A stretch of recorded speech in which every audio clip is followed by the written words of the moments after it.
The best way to get views here on YouTube is to try to ascertain what it is that your audience wants and then just give it to them. Whether it's true or not, who cares, right? Tell them what they want to hear. Don't you ever come over here expecting to hear what you want. Expect to hear the truth. I'm not saying that I don't make mistakes, but if you think that I have, it should be very easy to prove, right? So let's keep addressing this post-Crawford Canelo hysteria, insanity, lies, the utter disrespect of a truly all-time great fighter like Manny Pacquiao by trying to tell us, shout out to Max Kellerman, that somehow Terence Crawford had achieved what Pacquiao had. I'm gonna make a video on the lie that is Terence Crawford's 4 lineal titles. 2, ladies and gentlemen, and I'll prove it to you in my next video. I mean, the pro-Terence Crawford, and in this case anti-Manny Pacquiao bias, how can anyone deny it? When Pacquiao was threatening the then Terence Crawford-like figure, Floyd Mayweather, he was a PED abuser, a drugs cheat, right? And all you had with Pacquiao was his success moving through the weights and the people from opposing camps casting aspersions with not a shred of evidence. Now you have Terence Crawford moving up through the weight divisions to where he's looking bigger than Canelo in that ring all of a sudden. Everyone's saying how Terence Crawford is going to knock out Iron Chin Canelo, and tells me after the fight that one more round, few more minutes, and he would have. Working with the biggest confirmed PED provider in the history of sports, whose fighters never stopped failing PED tests, even though now he's clean, right? The same guy who said that HGH is not a PED after Kung Lee, one of his fighters, failed a test for it. With, get this, VADA congratulating Canelo for getting back into the testing pool for this Crawford fight and saying nothing about Bod. Wow! He's being compared to Manny Pacquiao! And the expectations of the boxing fans who always see racism everywhere. The same people who to this day discredit Manny Pacquiao's career because he was a cheater, right? Their expectation is that you're gonna get down on one knee and pray to Terence Crawford like they are. When everybody should have been keeping the same energy they to this day do when it comes to Manny Pacquiao. How about it, Paulie Malignaggi?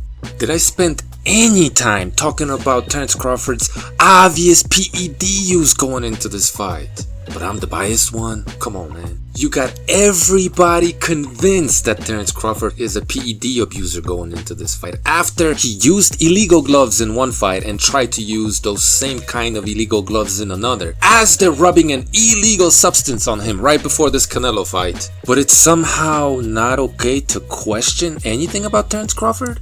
If we're gonna judge Terence Crawford by a standard that Manny Pacquiao set, then why is it not okay to judge Terence Crawford by the same standard you, to this day, judge Manny Pacquiao? I'm not the biased one here, I'm just pulling y'all whole card, so stay tuned. But back to this Canelo Crawford fight.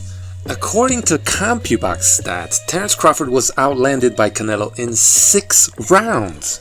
And in 2 of the early rounds where Canelo was clearly the much harder puncher, they landed just as many. Now Crawford, when it was all said and done, did manage to land 16 punches more than Canelo. But this small margin was completely and more encapsulated in the 9th round, where Crawford landed 23 more punches. And while Crawford landed 29 more jabs, Canelo landed 13 more power shots. He landed more power punches in every single one of the rounds where he landed at least as many punches as Terence Crawford in total. Canelo landed more power punches in 10 of the 12 rounds. Now, every power punch isn't going to automatically score better than a jab, but that's why we looked at the film, right? Canelo was clearly the harder puncher through the first 6 rounds. And apart from the 10th, Terence Crawford looked like the harder puncher for the rest of the night. So Canelo lands more power punches than Crawford in the entire fight, while landing more power punches than Crawford in 10 of the 12 rounds. And if you ignore the 9th round, Canelo still lands 7 more punches than Crawford overall. But claiming that the fight was close and competitive is somehow hating the King Crawford? You guys are a bunch of emotionally driven, groveling fools. Subjects. You're laying prostrate in front of another man, calling him a king. Completely ignoring the standards you yourself set and expected the rest of the world to judge Manny Pacquiao by. Who the fuck is this Terence Crawford guy? A member of a protected species or something? Speaking of standards, yes, it's true, I have always stated that you have to scrutinize CompuBox stats, which is exactly what I did in my last video. In the first round, CompuBox operators found both men landing 3 punches apiece. I had it 4-3 for Canelo. In the second round, CompuBox had it 5-3, I had it 7-5, so a 2-point margin for both of us for Canelo. Third round, CompuBox had 5-5, I had it 9-8 Canelo. Fourth was 11-8 to mine 15-11, so a 3 and a 4-point difference for Canelo for the both of us. The fifth, they had 8-1 for Canelo. I gave Crawford more credit, giving him 3 to Canelo's 6. In the sixth, they gave Crawford 9, with me giving him 11, both of us giving Canelo 7. The 10th, they had 10-5 Canelo, while I had it 13-9. So just in those 7 rounds, they had Canelo outlanding Crawford 49-34, and for me it was 61-50. So while I thought Canelo had 22% more landed punches in those 7 rounds, for them it was 44%. So that's why, looking at CompuBox stats and factoring in punching power, you could make a case for Canelo winning 8 rounds, whereas for me 6 was probably as good as he gets. So Canelo swept the early rounds, with Terence Crawford coming back strong late, which is a pattern that follows every single significant Terence Crawford fight at this level against an orthodox stanced fighter. And this was completely in alignment with our expectations of Canelo going into this fight. He was going to gas late. But because all the Bud Buddies called for a knockout of Canelo, a complete and utter domination, Canelo didn't have a shot, he was going to get schooled and all this other nonsense. And due to all the pro-Crawford media bias, and the fact that all these creators are just looking to cash in on your emotions, and the fact that most of Canelo's fans have gone into hiding, the space is dominated by complete and utter nonsense. Passion, emotionality, anger, thinly veiled racism. So an environment that's extremely hostile to reason, logic, rationality, and ultimately truth.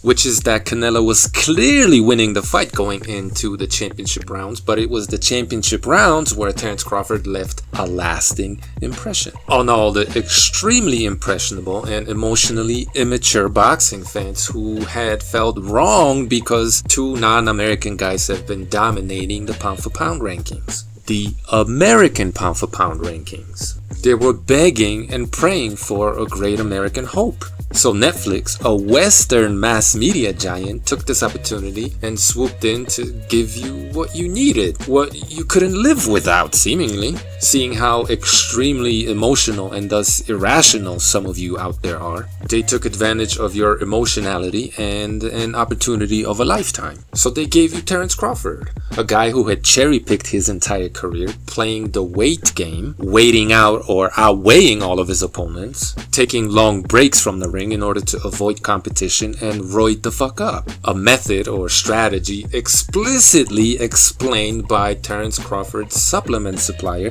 Victor Conte, in his Joe Rogan interview from many years ago. And instead of being honest about that, you clowns pretended like Terence Crawford was some tiny guy going up against this giant Canelo, while secretly rejoicing that your butt buddy Bud is on them undetectables. And that's exactly why you picked this so-called tiny Terence to knock out Canelo. Or at the very least to beat him up. And now that Canelo came out of the fight unscathed but frustrated, I mean, Ennis did more damage to his face with big gloves and headgear on. Remember?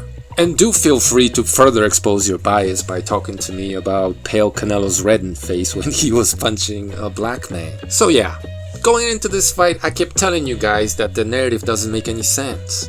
How was it that this tiny and drug-free individual whose power basically dried up 2 weight classes lower was going to go up and stop the Iron Chin Canelo?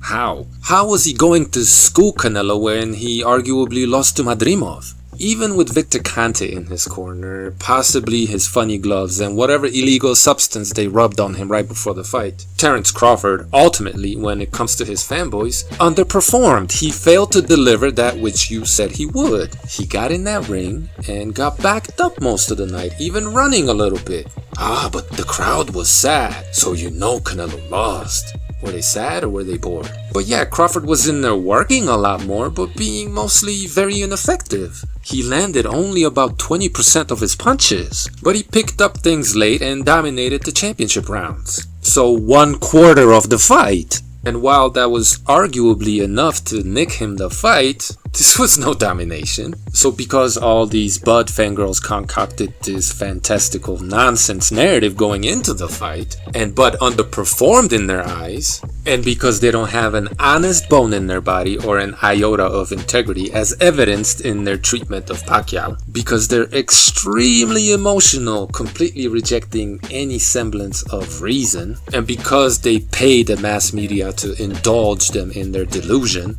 what was a close and competitive fight has to be painted as totally one-sided. There's no room for nuance with people who give in to their emotions. There's no shades of gray matter in people ruled by passion. For them, it's all black and white, and green for the goblins. Yep. One love to all of my people out there. Keep your nose down and clean and ear to the ground. Be careful out there. The zombies abound.